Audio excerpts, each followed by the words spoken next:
হাসিনাকে ফেরতে চিঠির জবাব এখনো দেয়নি ভারত, জানালো পররাষ্ট্র মন্ত্রণালয়। যত দ্রুত সম্ভব বিচারের মুখোমুখি করা হবে। শেখ হাসিনার বিরুদ্ধে দুদকে দুর্নীতির ৩ মামলার পুনরায় তদন্ত শুরু। আশ প্রকল্পে দুর্নীতির নথি চেয়ে প্রধান উপদেষ্টার কার্যালয়ে চিঠি। গণহত্যায় জড়িত ও দুর্নীতিবাজ কারো বিএনপিতে ঠাঁই নাই, জানালেন মির্জা ফখরুল। নির্বাচিত পার্লামেন্ট দিয়ে দেশ পরিচালনার আহ্বান। চট্টগ্রামে এসএলএম গ্রুপের ৬টি কারখানা বন্ধ ঘোষণা, প্রতিবাদে শ্রমিকদের বিক্ষোভ। পরিস্থিতি উন্নতি হলে চালুর প্রতিশ্রুতি। এবং চাঁদপুরে জাহাজে ৭ খুনের ঘটনায় কুল কিনারা পাচ্ছে না পুলিশ, বিচার দাবিতে শ্রমিকদের বিক্ষোভ, তদন্ত চলছে, জানালেন উপদেষ্টা।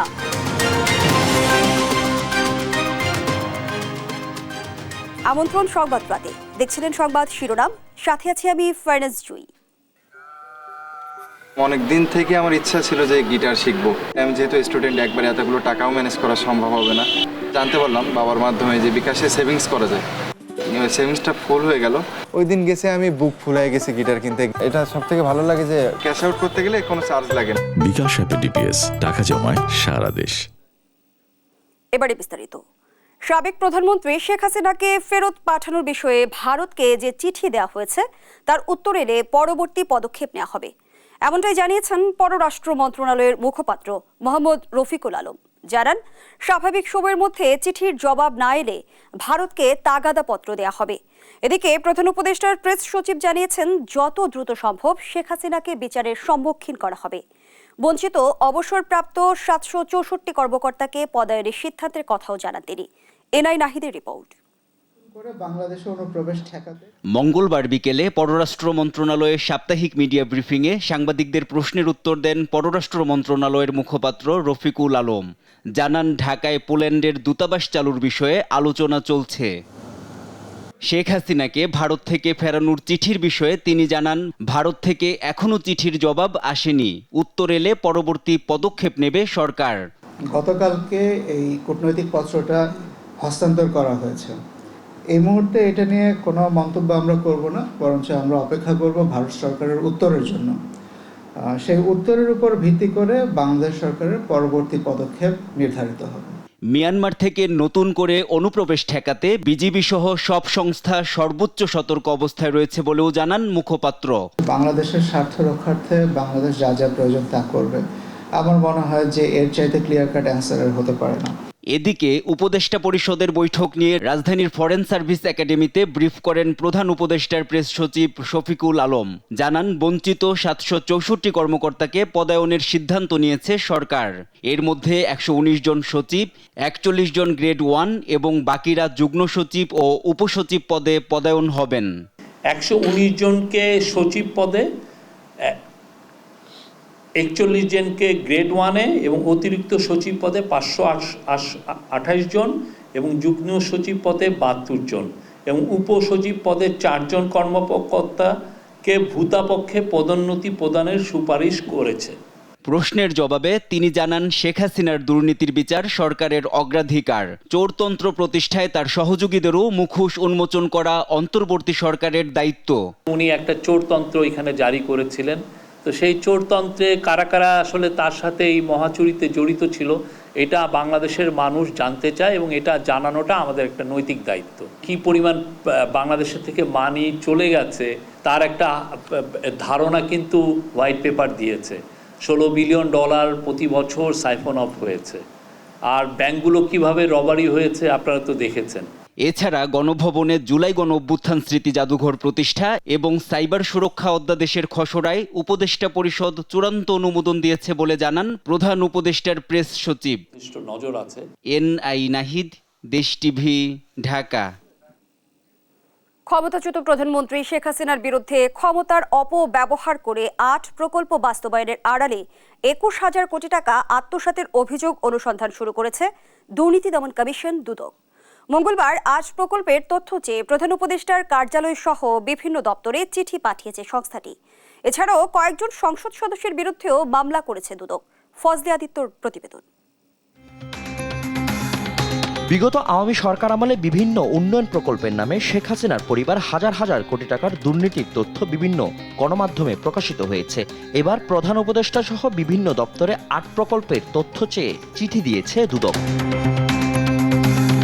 চিঠিতে উল্লেখ রয়েছে প্রতারণা, অনিয়ম, দুর্নীতির মাধ্যমে মিরসরাই অর্থনৈতিক অঞ্চল, কুরুস্কুল বিশেষ আশ্রয়ন প্রকল্প, আশ্রয়ন প্রকল্প 2, ব্যবসা অর্থনৈতিক অঞ্চল, বঙ্গবন্ধু শেখ মুজিব শিল্পনগরীতে পানি শোধনাগার ও গভীর নলকূপ স্থাপন প্রকল্প, মডার্ন ফায়ার সার্ভিস স্টেশন স্থাপন প্রকল্প, মিরসরাই ভারতীয় অর্থনৈতিক অঞ্চল স্থাপন প্রকল্প এবং বঙ্গবন্ধু শেখ মুজিব শিল্পনগর উন্নয়ন প্রকল্প।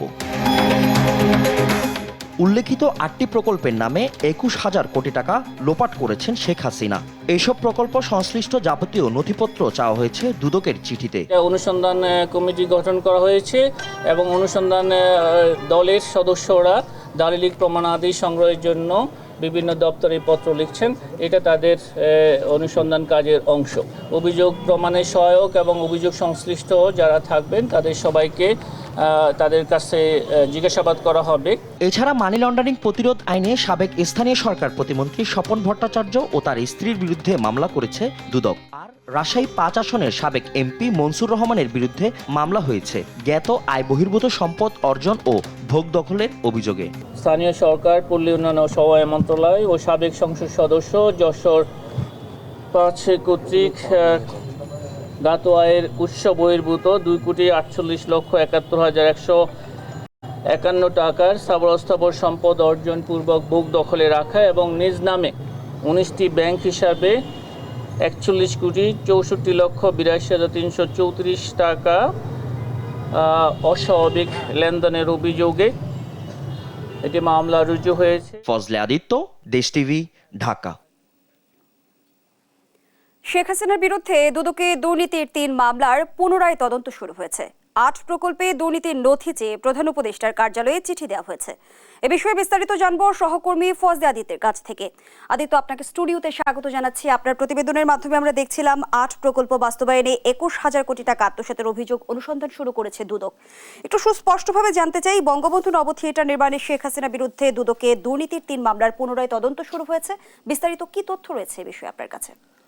আসলে দেখুন যে বিগত 16 বছরের আগেও কিন্তু আওয়ামী লীগ সরকার কিন্তু বিভিন্ন সময় ক্ষমতায় এসেছে এবং সে সময় কিন্তু বিভিন্ন দুর্নীতি করেছে এবং সবচেয়ে বেশি যে দুর্নীতির সময়টা হয়েছে সেটা হচ্ছে বিগত 16 বছর ধরে কিন্তু তাদের যেই দুর্নীতির যে সিন্ডিকেট গড়ে তুলেছিল বিভিন্ন সচিবালয়, মন্ত্রণালয় থেকে সব জায়গায় তাদের একটি দুর্নীতির একটা আগ্রাসন তৈরি করে রেখেছিল। তারই ধারাবাহিকতায় কিন্তু যে সকল দুর্নীতিগুলো আগে হয়েছিল তা কিন্তু ধামাচাপা পড়ে গেছে। আপনাকে যদি আমি একটু স্পষ্টভাবে বলতে চাই যে নব থিয়েটারের যে দুর্নীতি হয়েছে নির্মাণের, সেটি 2002 সালের মার্চ মাসে রাজধানীর তেজগাঁও থানায় কিন্তু প্রধানমন্ত্রী শেখ হাসিনাকে প্রধান আসামি করে 12 জনের বিরুদ্ধে এই মামলাটি করা হয় এবং পরবর্তীতে কিন্তু 2005 সালে কিন্তু বিগত শেখ হাসিনা তার সেটির বিরুদ্ধে 2টি রিট করেন এবং রিটের প্রেক্ষিতে 2010 সালের মার্চের 4 তারিখ কিন্তু আদালত থেকে এটিকে অবৈধ বলে ঘোষণা করা হয়। তারপর থেকে কিন্তু দুদকে এটি পড়েছিল, এটি নিয়ে আর কোনো তদন্ত বা অগ্রগতি আমরা দেখতে পাইনি। নতুন সরকার অর্থাৎ অন্তর্বর্তী সরকার আসার পর থেকে কিন্তু এই ধরনের যারা বিগত আমলে যে দুর্নীতিগুলো হয়েছিল তারই ধারাবাহিকতায় কিন্তু শেখ হাসিনা যে দুর্নীতি করেছে তার একটি দৃশ্য এটি বলা চলে। এবং আপনাকে আরেকটি জিনিস জানিয়ে দিতে চাই যে এই ধরনের দুর্নীতি যারা আগে করেছিল অর্থাৎ যে 15 বছরে যে দুর্নীতিগুলো ধামাচাপা পড়েছে, বিগত 15 বছর আগেও যে আওয়ামী লীগ দুর্নীতি করেছে সেগুলো কিন্তু পুনরায় আবারও কিন্তু চালু হয়েছে এবং প্রধান যে চেয়ারম্যান ছিলেন দুর্নীতি দমন কমিশনের যে চেয়ারম্যান আব্দুল মোনেম, উনিও বলেছেন যে সকল দুর্নীতিগুলো অনুসন্ধান ঠিকঠাক হয়নি অথবা দুর্নীতিগুলো থমকে গিয়েছিল সেগুলো কিন্তু তিনি পুনরায় আবার চালু করবেন। তারই ধারাবাহিকতায় কিন্তু আজকের যে নব থিয়েটারের যে ইস্যুটি সেটি কিন্তু আমরা দেখতে পাচ্ছি। এর সাথে আমরা দেখলাম যে পদ্মা সেতু দুর্নীতি ষড়যন্ত্র মামলা ফের তদন্ত শুরু করেছে দুদক। তদন্ত প্রক্রিয়াটা কিভাবে হবে? আসলে দেখুন, 8টি প্রকল্পের দুর্নীতি কিন্তু ইতিমধ্যে কিন্তু প্রধান উপদেষ্টা সহ বিভিন্ন যে দপ্তরগুলো রয়েছে সেখানে কিন্তু অনুসন্ধান কর্মকর্তারা কিন্তু তারা পাঠিয়েছেন। সেখানে বলা হয়েছে 8 প্রকল্প থেকে কিন্তু 21,000 কোটি টাকা আত্মসাৎ লুটপাট করা হয়েছে। তো এটা এই পুরো একটা সিন্ডিকেটের মাধ্যমে আওয়ামী সিন্ডিকেটের মাধ্যমে কিন্তু এই টাকাগুলো আত্মসাৎ করা হয়েছে। শুধুমাত্র এখানে যে প্রধানমন্ত্রী যুক্ত তা কিন্তু নয়, এখানের সাথে আমলারাও যুক্ত বিভিন্ন মন্ত্রণালয়ের মন্ত্রীরাও। তো যারা এখন দেশে মন্ত্রণালয়ে আমলারা আছেন তাদেরকে জিজ্ঞাসাবাদ করা হবে। সে সময়ে তারা এই প্রকল্পগুলোর দায়িত্বে ছিলেন, যে প্রজেক্ট ডিরেক্টর ছিলেন, তাদেরকেও কিন্তু এই অনুসন্ধানের কার্যক্রমের জন্য কিন্তু বিভিন্ন মন্ত্রণালয়ে বিভিন্ন দপ্তরে কিন্তু এই চিঠিগুলো প্রেরণ করা হয়েছে, যেন পুনরায় এই অনুসন্ধানগুলো চলমান থাকে। তারই প্রথমে কিন্তু পাঠিয়েছে হচ্ছে প্রধান উপদেষ্টার কাছে, এবং প্রধান উপদেষ্টার পাশাপাশি কিন্তু এই প্রতিবেদনগুলো বিভিন্ন দপ্তরে পাঠিয়েছে, যাতে করে ওই দপ্তরগুলোতে যারা দায়িত্বরত ছিলেন তাদেরকে জিজ্ঞাসাবাদ করে উপযুক্ত যে প্রমাণাদি রয়েছে সেগুলো কালেক্ট করা, এবং পরবর্তীতে অনুসন্ধান কর্মকর্তা, যেটি অ্যাকর্ডিং টু দ্য দুর্নীতি দমন কমিশনের যে ল রয়েছে, সেই ল অনুযায়ী কিন্তু তারা যে অনুসন্ধান কর্মকর্তারা যেই তথ্যগুলো পাবেন তারই প্রেক্ষিতে কিন্তু সামনে মামলা অথবা তার বিরুদ্ধে যে গ্রেফতারি এগিয়ে যাবে। ধন্যবাদ জানাচ্ছি সহকর্মী ফজলে আদিত্য। দর্শক, স্টুডিওতে কথা বলছিলেন সহকর্মী ফজলে আদিত্য। সন্ত্রাসী গণহত্যায় জড়িত এবং দুর্নীতিবাজকেও বিএনপিতে ঠাঁই পাবে না বলে জানিয়েছেন দলটির মহাসচিব মির্জা ফখরুল ইসলাম আলমগীর। মঙ্গলবার দুপুরে ঠাকুরগাঁও প্রেস ক্লাব চত্বরে দুস্থ ও অসহায় মানুষদের মাঝে কম্বল বিতরণ উদ্বোধন অনুষ্ঠানে সাংবাদিকদের প্রশ্নের জবাবে একথা বলেন তিনি। ফখরুল আরও বলেন, দুর্নীতি ও ফ্যাসিবাদ থেকে উত্তরণের একমাত্র উপায় হচ্ছে গণতন্ত্র প্রতিষ্ঠা করা। এজন্য জনগণের নির্বাচিত পার্লামেন্ট দিয়ে দেশ পরিচালনা করতে হবে। গণতান্ত্রিক প্রতিষ্ঠানগুলোকে যদি দাঁড় করানো যায় তাহলে সেটাই হবে সবচেয়ে বড় রক্ষা কবচ। এ সময় শীতার্ত মানুষের পাশে দাঁড়াতে অন্তর্বর্তী সরকারের প্রতি আহ্বানও জানান তিনি। নির্দেশ দেওয়া আছে, জামিল সাহেব বলেছেন যে আমরা এই মুহূর্তে যারা সন্ত্রাসী, যারা গণহত্যার সঙ্গে জড়িত হয়েছিল, যারা হত্যা করেছে, দুর্নীতির সঙ্গে জড়িত, তাদের কাউকে বিএনপিতে নেওয়া হবে না। একমাত্র উপায় হচ্ছে দুর্নীতি ফ্যাসিবাদ থেকে উত্তরণের একমাত্র উপায় হচ্ছে একটি গণতন্ত্রকে প্রতিষ্ঠিত করা, রেস্টোরেশন অফ ডেমোক্রেসি। জনগণের যে শাসন, সেই শাসনকে স্থাপিত করতে হবে। অর্থাৎ জনগণের যে পার্লামেন্ট, জনগণের যে নির্বাচিত যে পার্লামেন্ট, সেই পার্লামেন্ট দিয়ে দেশ পরিচালনা করতে হবে, সেই সরকার দিয়ে দেশ পরিচালনা করতে হবে। জানি তো বললে অন্য কোনো উপায় আছে বলে আমার জানা নেই। দর্শক, এই মুহূর্তে কাকরাইল থেকে কথা বলছেন সেনাপ্রধান। আমরা সরাসরি চলে যাচ্ছি সেখানে। আমি আমার জীবনের শুরুতে একটা মিশনারি স্কুলে আমি পড়াশোনা করেছি। তো আমি এই খ্রিস্টান সম্প্রদায়ের সাথে আমার সংশ্লিষ্টতা ছোটকাল থেকেই। তারা আমাকে পড়াশোনা করিয়েছেন, তারা আমাকে বিভিন্ন দীক্ষায় দীক্ষিত করেছেন। আমি তাদের প্রতি কৃতজ্ঞতাও জানাই। আজকে এই বড়দিনে আমাকে এখানে নিমন্ত্রণ করার জন্য আমি সংশ্লিষ্ট সকলকে, সম্মানিত আর্চ বিশপ সহ সকলকে আমি ধন্যবাদ জানাচ্ছি, কৃতজ্ঞতা জানাচ্ছি। এটা আমার জন্য অত্যন্ত সম্মানের। আজকে আপনারা আমাকে এখানে নিমন্ত্রণ করে এনেছেন, আপনাদের সাথে একসাথে কেক কাটলাম। এই যে আপনাদের এই সুন্দর অনুষ্ঠান একসাথে উপভোগ করতে পারছি, এই জন্য আপনাদের প্রতি আমার কৃতজ্ঞতা জানাচ্ছি। মুসলমান এবং খ্রিস্টানদের রুট কিন্তু এক জায়গায়। হযরত ইব্রাহিম আলাইহিস সালামের দুইজন স্ত্রী ছিলেন, একজন বিবি সারা আর একজন বিবি হাজেরা। বিবি সারা থেকে হযরত মুসা আলাইহিস সালাম এবং ঈসা আলাইহিস সালামের আগমন, এবং বিবি হাজেরা থেকে হযরত মুহাম্মদ সাল্লাল্লাহু আলাইহি সাল্লামের আগমন। সুতরাং আমাদের রুট এক, এবং আমরা হযরত ঈসা আলাইহিস সালামকে অত্যন্ত সম্মান করি। আমাদের একজন অত্যন্ত শ্রদ্ধেয় সম্মানিত, আমাদের মুসলমানদের উনি একজন নবী। এই জন্য আমাদের মধ্যে অনেক জায়গায়, আমাদের ধর্মে এবং চিন্তা চেতনায় আমাদের অনেক জায়গায় মিল রয়েছে। আজকে এই বিশেষ দিনে আবার খ্রিস্টান সম্প্রদায়কে শুভেচ্ছা জানাচ্ছি। আপনারা নির্দ্বিধায় আপনাদের এই পরব উদযাপন করবেন।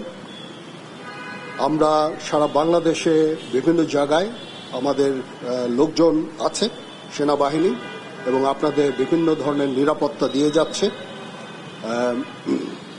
আর ঢাকায় জিওসি ৯ পদাতিক ডিভিশন, তাকে আমি ধন্যবাদ জানাচ্ছি সুন্দরভাবে নিরাপত্তা প্রদান করার জন্য, এবং সংশ্লিষ্ট সকলকে আবার ধন্যবাদ জানাচ্ছি আজকে আমাকে এখানে নিমন্ত্রণ করার জন্য, এবং একসাথে যে আমরা এই বড়দিন উদযাপন করতে পারছি, এই জন্য আমি আমার তরফ থেকে ব্যক্তিগতভাবে কৃতজ্ঞতা জানাচ্ছি। সবাই ভালো থাকেন। Merry Christmas. Merry Christmas. এখন শ্রদ্ধেয় স্যার। দর্শক, এতক্ষণ আমরা যুক্ত ছিলাম সেনা প্রধান ওয়াকারুজ্জামানের বক্তব্যে। চট্টগ্রামে এসালম গ্রুপের 6 কারখানা অনির্দিষ্টকালের জন্য বন্ধ ঘোষণা করা হয়েছে। মঙ্গলবার দুপুরে গ্রুপের মানব সম্পদ ও প্রশাসন বিভাগের প্রধান মোহাম্মদ বোরহান উদ্দিনের স্বাক্ষরিত নোটিশে বন্ধের বিষয়টি জানানো হয়। এতে কর্ণফুলীর 2টি স্থানে জড়ো হয়ে বিক্ষোভে নামে শ্রমিকরা। বন্ধ ঘোষিত কারখানা হল এসালম রিফাইন্ড সুগার ইন্ডাস্ট্রিজ, এসালম পাওয়ার প্ল্যান্ট লিমিটেড, এসালম কোল্ড রোল স্টিলস লিমিটেড, এসালম পাওয়ার জেনারেশন লিমিটেড ও infinity shear strips industries limited. এই 6 কারখানায় 12,000-এর বেশি কর্মী ছিল। হঠাৎ করে কারখানা বন্ধের ঘোষণায় বিপাকে পড়েছেন শ্রমিক কর্মচারীরা।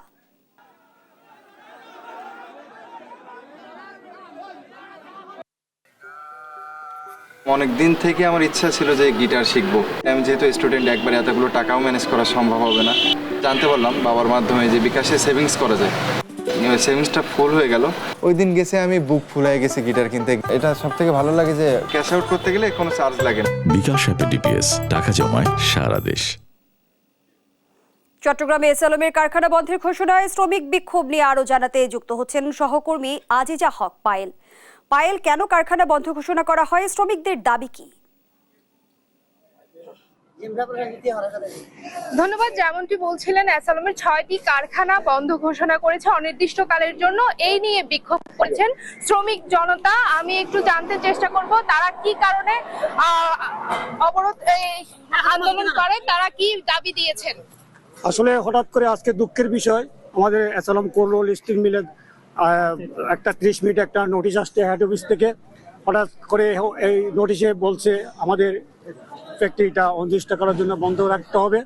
তো আমরা সবাই মিলে আজকে যে কি দাবি দিয়েছেন, আমাদের দাবি দিয়েছি, আমাদের হঠাৎ করে ফ্যাক্টরিটা বন্ধ কি জন্য বন্ধ হচ্ছে সেটা আমাদের জানাতে হবে। সেজন্য আমরা 10 দফা দাবি দিয়েছি। আমাদের ফ্যাক্টরি 29 টাকার জন্য বন্ধ করা যাবে না। আমরা বন্ধ করলে কদিনের মধ্যে খুলতে হবে সেটা আমাদেরকে জানাতে হবে। আমাদের নির্দিষ্ট সময়ে আমাদের বেতন দিতে 1 থেকে 5 তারিখের মধ্যে আমাদের বেতনটা দিতে হবে। সে আরো যে দাবি ছিল, 10 দফা দাবি ছিল, এই দাবি দেওয়ার পরে জিএম আপনাদেরকে কি বলেছেন? আমাদের জিএম বলছে যে আমাদেরকে ওর মালিকের সাথে কথা বলবে, মানুষের কথা বলার পরে উনি আমাদের 7 তারিখে ডিসিশন দেবে। 7 তারিখ? হ্যাঁ, ডিসিশন দেবে। হ্যাঁ, আমাদেরকে যদি লাগে তাহলে ফেটে চলবে, না লাগলে আমাদেরকে আমাদের যেটা বেতন আমাদের যেটা ন্যায্য না ওটা আমার দিয়ে আমাদের দিবে। 7 তারিখ যদি আমরা 7 তারিখ যদি না মানে তাহলে আমরা সবাই মিলে ওদের হাড়ে করবো এবং আমরা আন্দোলন করবো। জি, যেমনটি শুনছিলেন, তাদেরকে অনির্দিষ্টকালের জন্য বন্ধ ঘোষণা করে দিয়েছে এবং তাদের যে 10 দফা দাবি ছিল, এই 10 দফা দাবি নিয়ে তাদের হচ্ছে যে বলেছে 7 তারিখ ওনাদের সাথে যোগাযোগ করবে এবং হচ্ছে ওই যে ওনাদের দফাগুলো দিয়েছে ওনারা একটু চিন্তা করে দেখবে, বিবেচনা করে দেখবে, এরপর হচ্ছে যে সম্পূর্ণ সিদ্ধান্তটা নেওয়া হবে বলে জানিয়েছেন তারা। আমি আরেকটু বলে রাখি যে 6টি কারখানা রয়েছে, যে 6টি কারখানার মধ্যে মোট 12,000-এরও বেশি শ্রমিক কাজ করে। তাদের সবারই যে দুশ্চিন্তা হচ্ছে কারখানা বন্ধ হয়ে গেলে তাদের হচ্ছে কি হবে, এই চিন্তায় তারা এই আন্দোলন করছে বলে। এই ছিল কারখানা থেকে আমার সর্বশেষ আপডেট। ধন্যবাদ জানাচ্ছি আপনাকে। চট্টগ্রাম থেকে যুক্ত ছিলেন সহকর্মী আজিজা হক পায়েল। এখন উদ্ঘাটন হয়নি চাঁদপুরে মেঘনায় সারবাহী জাহাজ আল বাখেরা হতে 7 জনকে হত্যার রহস্য। ইতিমধ্যে মাঠে নেমেছে পুলিশ সহ আইনশৃঙ্খলা বাহিনী। পরিস্থিতি জানাতে সরাসরি যুক্ত হচ্ছেন সহকর্মী শরীফ আহমেদ। শরীফ, ঘটনার একদিন পেরিয়ে গেলেও এখনো কেন কুল কিনারা করতে পারছে না পুলিশ? নতুন কি তথ্য জানতে পেরেছেন জানাবেন। জি, আসলে এখনো কুল কিনারা করতে পারেননি পুলিশ, কিন্তু পুলিশ অনেক দূর কিন্তু এগিয়েছেন। আমি বিকেল বেলায় কথা বলেছিলাম চাঁদপুর নৌ অঞ্চলের যিনি পুলিশ সুপার সৈয়দ মুশফিকুর রহমানের সাথে। তিনি আমাকে জানিয়েছেন যে আসলে তাদের একাধিক টিম, পুলিশ, সিআইডি এবং পিবিআই, র্যাব কিন্তু মাঠে কাজ করছে। আমরা দেখেছি চাঁদপুর জেলা পুলিশের পক্ষ থেকে কিন্তু 3 সদস্যের তদন্ত টিম গঠন করা হয়েছে। এর নেতৃত্বে রয়েছেন অতিরিক্ত পুলিশ সুপার, আর জেলা প্রশাসনের পক্ষ থেকে কিন্তু 4 সদস্যের তদন্ত টিম কিন্তু গঠন করেছেন। এর নেতৃত্বে রয়েছেন চাঁদপুরের অতিরিক্ত জেলা ম্যাজিস্ট্রেট। এই তদন্ত টিম কিন্তু 10 দিনের মধ্যে এই চাঞ্চল্যকর হত্যার প্রতিবেদন দাখিল করবেন। আমি আরেকটু তথ্য দিয়ে রাখি, কিছুক্ষণ আগে আমি জেনেছি চাঁদপুরের যে এই চাঞ্চল্যকর ঘটনা এখনো কিন্তু মামলা হয়নি, তবে জাহাজের মালিক যিনি রয়েছেন মাহবুব মোর্শেদ, তিনি কিছুক্ষণ আগে হাইমচর থানায় মামলা দায়েরের জন্য গিয়েছেন, অর্থাৎ মামলা দায়েরের প্রস্তুতি চলছে, রাতেই মামলা হওয়ার একটা সম্ভাবনা রয়েছে। আরেকটু বিষয় আমি বলে রাখি, আমি কিন্তু নৌ পুলিশ সুপার যিনি রয়েছেন তাকে ঘটনার প্রাথমিক তদন্ত সম্পর্কে জানতে চেয়েছি। তিনি আমাকে বলেছেন যে তারা প্রাথমিক ধারণা করছেন যে এটি প্রথম দিকে যেমন মানুষ ভাবছিল যে এটি ডাকাতি, তারা বলছেন এটি ডাকাতি নয়, এটি হচ্ছে পরিকল্পিত হত্যাকাণ্ড। এবং আমরা দেখেছি যারা নিহত হয়েছেন তাদের স্বজনরাও কিন্তু দাবি করছেন যে এটি পরিকল্পিত হত্যাকাণ্ড। এর পেছনে কারণ হচ্ছে এখানে কিন্তু ডাকাতরা যদি হামলা করত তাহলে তারা মালামাল লুট করত, কিন্তু এই জাহাজের মধ্যে কিন্তু মালামাল লুট হয়নি এবং সেখান থেকে 4টি মোবাইল, একটি চাইনিজ কুড়াল এবং একটি চাকু উদ্ধার করেছেন নৌ পুলিশ। তো আসলে পুলিশ কিন্তু কাজ করে যাচ্ছেন। তারা আরেকটু বিষয় আপনাকে জানিয়ে রাখি, তারা আমাকে বলেছেন যে তারা কিন্তু এই যে যারা ঘুমন্ত অবস্থায় কিন্তু তাদেরকে কুপিয়ে হত্যা করেছে, প্রাথমিক তদন্তে তারা যেটি জেনেছেন। তো তারা বলছেন যে যিনি নৌ পুলিশ সুপার রয়েছেন তিনি বলছেন যে তিনি ধারণা করছেন যে চেতনানাশক ওষুধ খাইয়ে কিন্তু তাদেরকে ঘুম পাড়িয়ে কুপিয়ে হত্যা করেছেন। আরেকটু বিষয় তিনি বলেছেন যে খুনি জাহাজের মধ্যেই ছিল, সেটি তাদের ধারণা। তো চাঁদপুরে যারা মানুষ রয়েছেন এখন কিন্তু এই নৌযান শ্রমিক জেলেদের মধ্যে আতঙ্ক কাজ করছে। সবাই আশা করছেন দ্রুত সময়ে এই হত্যাকাণ্ডের উদ্ঘাটন ঘটবে এবং খুনিরা ধরা পড়বে। তো এই ছিল চাঁদপুরের 7 মার্ডার নিয়ে আমার কাছে সর্বশেষ। ধন্যবাদ জানাচ্ছি আপনাকে। দর্শক, চাঁদপুর থেকে জানাচ্ছিলেন সহকর্মী শরীফ আহমেদ।